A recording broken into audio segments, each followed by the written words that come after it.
Election जो है वो आपको नजर आ रहे हैं अक्टूबर तक, या इससे अगर, और आपने ये भी कहा, या शायद आपने नहीं कहा, कि अगर अक्टूबर तक भी होने होते तो मोहसिन नकवी निगरान वजीर आला ना आते? फरमाइएगा। हाँ, मैंने मतीउल्लाह जान साहब के शो में कहा है कि अगर अक्टूबर तक भी इलेक्शन, ये मेरा एनालिसिस है। मैंने वैसे खबर दी थी नवंबर में कि असम्बलियों की मुद्दत एक्सटेंड हो जाएगी और इलेक्शंस कभी भी जल्द इलेक्शंस नहीं होंगे। बड़ी बातचीत उस वक्त चल रही थी कि अर्ली इलेक्शन हो जाएंगे, अर्ली इलेक्शन हो जाएंगे। तो मैंने कहा था कि बिल्कुल अर्ली इलेक्शंस नहीं होंगे और इलेक्शंस जो है वो अक्टूबर में भी मुश्किल नजर आ रहे हैं। और मेरा तजिया है कि और खबर ये है कि असम्बलियों की मुद्दत एक्सटेंड होगी, और अगर मुद्दत एक्सटेंड होगी तो डेफिनेटली जो इंतखाबात है वो इस साल तो नहीं हो सकते। अच्छा सर, ये भी बात हुई होगी कि इस पे आपके उन्होंने क्या कहा कि नवाज शरीफ कहते हैं उनको इक़्तिदार से हटाया, इमरान खान कहते हैं उनको इक़्तिदार से हटाया, बाजवा साहब की इस पर क्या गुफ्तगू हुई और उन्होंने क्या कहा? सर वो कहते हैं मैंने दोनों को नहीं हटाया, दोनों के सर्कमस्टांसेस डिफरेंट है। वो अच्छा। कहते हैं कि इमरान खान साहब को इत्तेहादियों ने हटाया, नवाज शरीफ साहब को अदालत ने हटाया, तो दोनों में मेरा कोई कसूर नहीं है। ये तो दोनों लेकिन अपनी आदतों की वजह से फारिग हुए, अपने कामों की वजह से फारिग हुए, और मेरा इसमें क्या अमल दखल है? अच्छा, इस दरमियान में सर सिर्फ एक ही आदमी है जो इस विलन का कैरेक्टर बन रहा है, उनमें फैज हमीद साहब है, और वो कहते हैं कि तलत हुसैन को नौकरी से उन्होंने निकलवाया।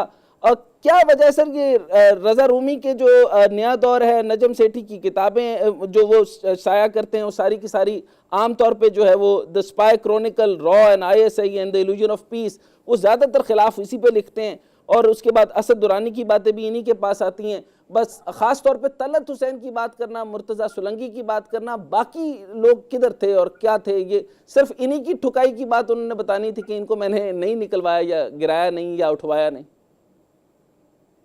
सवाल, अब दो तीन सवाल आपने इकट्ठे, दो तीन बातें आपने इकट्ठी कर ली जी, और मैं मतलब सवाल नहीं समझ सका। सर सवाल मैं दोबारा से कर देता हूँ। सवाल ये है सर कि मैं ये पूछना चाह रहा हूँ कि पहले तो ये बताइए कि सिर्फ मुर्तज़ा सुलंगी की बात होती है, तलत हुसैन की बात होती है और अफसार आलम की बात होती है, इन्हीं को वो क्यों क्लैरिफाई करते हैं, बाकी सारों को क्लैरिफाई क्यों नहीं करते, और यूट्यूबर्स उठाए गए वो कैसे? क्योंकि यही लाइमलाइट में रहे हैं। मैं और आप तो नहीं रहे ना, मैं और आप तो पिछले 4 साल कहीं नजर ही नहीं आ रहे थे। तो ये 4-5 साल ये लोग थे, ऐसे लोग थे कि जो लाइमलाइट में भी थे, मेन स्ट्रीम मीडिया का पार्ट एंड पार्सल थे और टॉप पोजीशंस पर थे।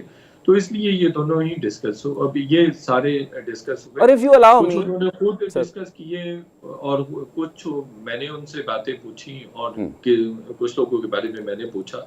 तो ये इस तरह से था। अच्छा, दूसरा हिस्सा जो मेरे सवाल का था सर वो ये था कि नजम सेठी साहब खास तौर पे एक जो है वो एंटी मिलिट्री स्टैंस रखते रहे हैं बहुत अरसे से।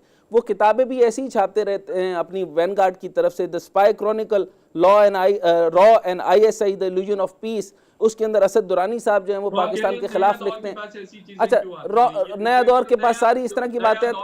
तो कहना क्या चाहते हैं सर, वो मिलिट्री को, ये जो इंटरव्यू है वो बाजवा साहब को जो है वो साइड पे करता है, वो कहते हैं कि वो बहुत अच्छे हैं, पूरी फौज खराब है, या सिर्फ जनरल बाजवा या ISI का किरदार खराब है? जी सर।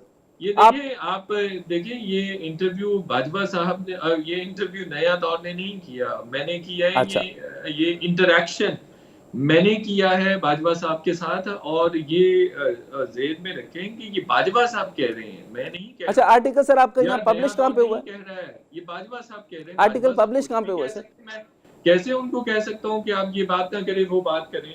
मेरा नहीं, बीइंग जर्नलिस्ट मेरा काम नहीं है। हाँ, मैं उनको क्रॉस क्वेश्चन जरूर कर सकता हूँ कि नहीं, ये आप फैक्चुअली गलत बात कर रहे हैं, लेकिन वो डेफिनेटली वो गलत बात भी करेंगे तो मैं उनको रिपोर्ट तो करूंगा।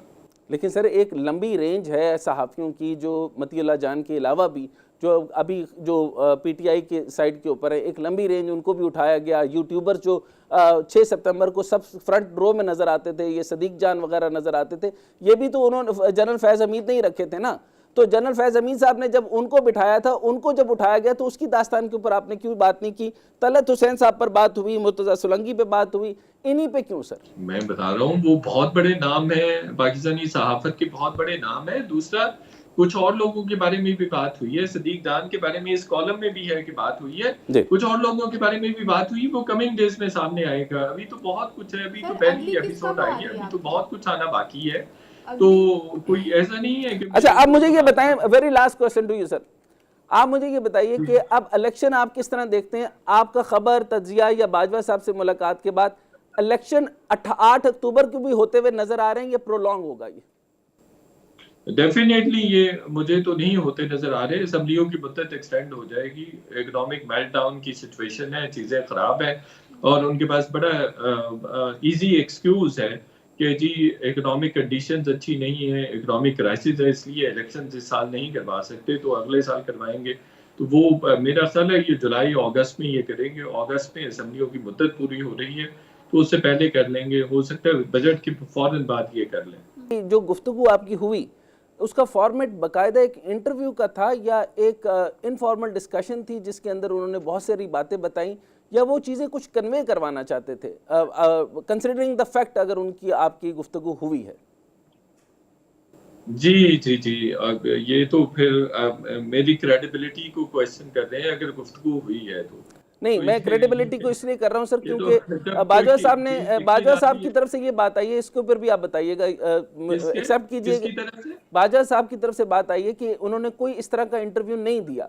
मैं कंसिडर करता हूं कि आपने दिया, लेकिन आप जो बातें फरमा रहे हैं उसके ऊपर मुझे ये फरमाइएगा कि क्या उन्होंने मईशत पे कोई बात की, नेशनल सिक्योरिटी के ऊपर बात की, सऊदी चीन के ऊपर बात की, लेकिन मेनली आपने जो कॉलम में डिस्कस सर किया वो ये बात की कि आपने जो सहाफ़ियों को पकड़ धक्कड़ है, यूट्यूबर्स की पकड़ धक्कड़ है और सारा का सारा मलबा जो है वो जनरल फैज साहब पे है। एम आई राइट सर? फरमाइएगा।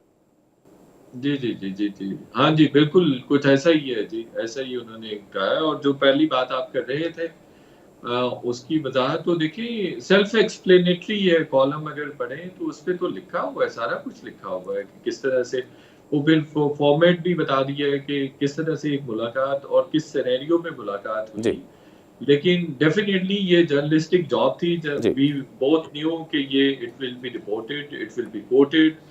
और मैं जितनी देर भी बैठा रहा, रादर आई वुड से कि मैं इसी पहले मिनट से लेके आखिरी मिनट तक काफी तवील नशिस्त थी, यही सोच के बैठा हुआ था कि इनसे गुफ्तगू ऑन रिकॉर्ड कैसे मैंने करवानी है, ये कैसे करवानी है, क्योंकि वो फिर परमिशन, स्पेशली परमिशन ली मैंने उनसे। तो ये इस तरह से है। अच्छा ये बताइए सर कि जब ये गुफ्तगू सारी हो रही थी और आपने कुछ जगह पे ये भी कहा और आपने कुछ मेरे ख्याल में ट्वीट्स भी किए हैं कि आप ये देखते हैं, ये आपका तज्जिया या खबर है, ये आप फरमाइएगा कि इलेक्शन जो है वो आपको नज़र आ रहे हैं अक्टूबर तक या इससे अगर, और आपने ये भी कहा या शायद आपने नहीं कहा कि अगर अक्टूबर तक भी होने होते तो मोहसिन नकवी निगरान वजीर आला ना आते। फरमाइएगा। हाँ, मैंने मतीउल्लाह जान साहब के शो में कहा है कि अगर अक्टूबर तक भी इलेक्शन, ये मेरा एनालिसिस है। मैंने वैसे खबर दी थी नवंबर में कि असम्बलियों की मुद्दत एक्सटेंड हो जाएगी और इलेक्शंस कभी भी जल्द इलेक्शंस नहीं होंगे। बड़ी बातचीत उस वक्त चल रही थी कि अर्ली इलेक्शन हो जाएंगे, अर्ली इलेक्शन हो जाएंगे। तो मैंने कहा था कि बिल्कुल अर्ली इलेक्शंस नहीं होंगे और इलेक्शंस जो है वो अक्टूबर में भी मुश्किल नजर आ रहे हैं। और